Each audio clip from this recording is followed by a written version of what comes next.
À peine installé à la tête du ministère de la Défense nationale et des anciens combattants, Maître Guy Kabombo Modianvita imprime sa méthode. Remettre l'armée en condition selon un triptyque clair, formation, équipement et casernement. Sur le terrain, la stratégie se déploie sans détour. D'est en ouest, le vice-premier ministre multiplie les itinérances, inspecte les régions militaires, échange avec les troupes, mesure les réalités. Objectif, rompre avec l'improvisation et ancrer la réforme dans le concret.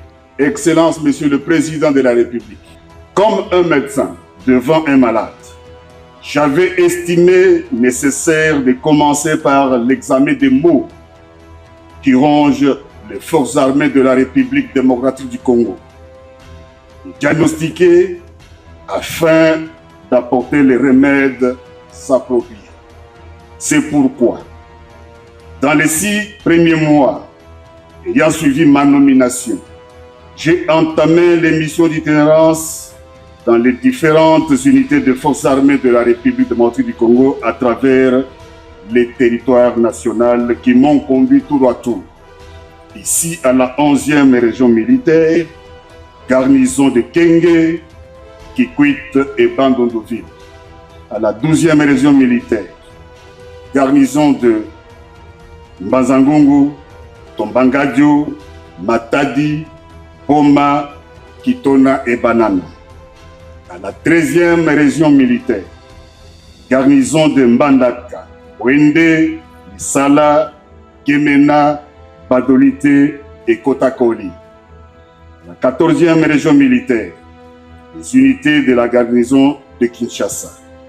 À la 21e région militaire, j'ai visité les garnisons de Mbujimai, Kananga, Chikapa, Kabinda, Ngandajika, Mweneditu et Lodia.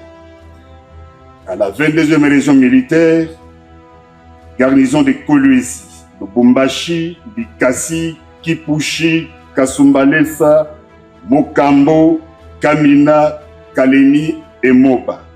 À la 31e région militaire, j'ai visité les garnisons de Kisangani et Buta. À la 32e région militaire, les garnisons de Bunya, Isiro, Chomia et Kasseni. À la 33e région militaire, les garnisons d'Ouvira, Kindu et Lokando. Et à la 34e région militaire, les garnisons de Goma, Beni, Botembo, Bero, jusqu'à la ligne de front à Kichimbiro. Fort de ces constats, un plan se met en place. Restructurer, moderniser, rebâtir. Dans la droite ligne de la vision du commandant suprême des FARDC, Félix Antoine Tshisekedi Tshilombo, l'armée congolaise amorce une mutation progressive.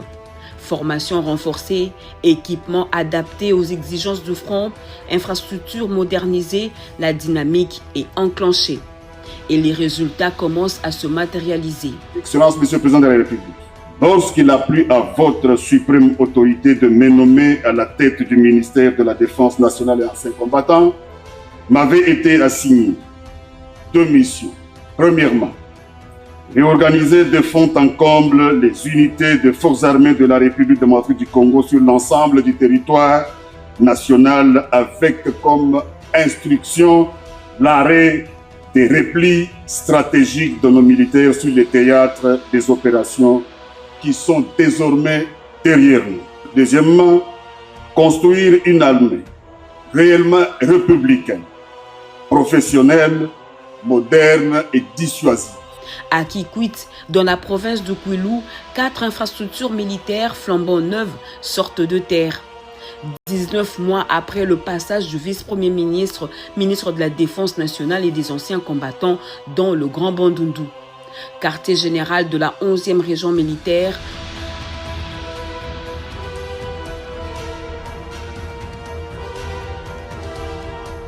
hôpital militaire régional,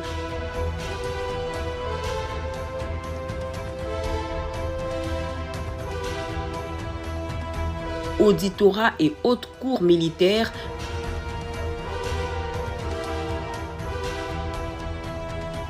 messe des officiers, un dispositif complet qui redéfinit l'architecture militaire locale. Le 25 mars 2026, malgré une pluie battante, le président de la République, Félix-Antoine Tshisekedi Tshilombo, fait le déplacement.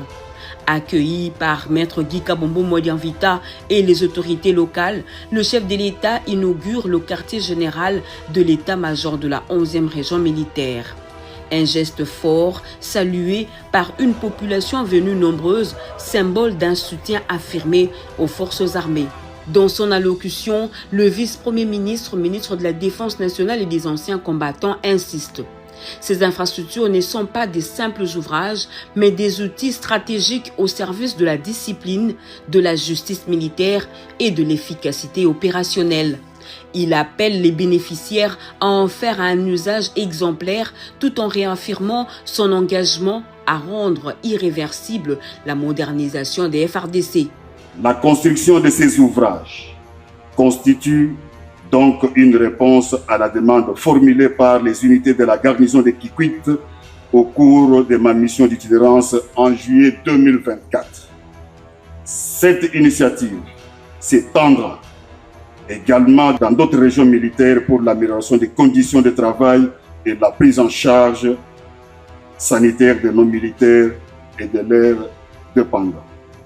Général, messieurs les officiers et gradés de la garnison de Kikwit, je vous engage à prendre toutes les mesures nécessaires pour veiller à la bonne présentation de ces ouvrages et à mettre un accent particulier sur la qualité d'accueil et d'écoute de notre population. Vous devez donc faire bon usage. Je compte aussi lancer les travaux de construction et de réhabilitation du camp Ebeya pour améliorer vos conditions de logement. Excellence, Monsieur le Président de la République, sous votre leadership éclairé, je réitère mon engagement à faire de votre vision de moderniser les forces armées de la République démocratique du Congo une réalité irréversible. Je reste soumis à vos ordres.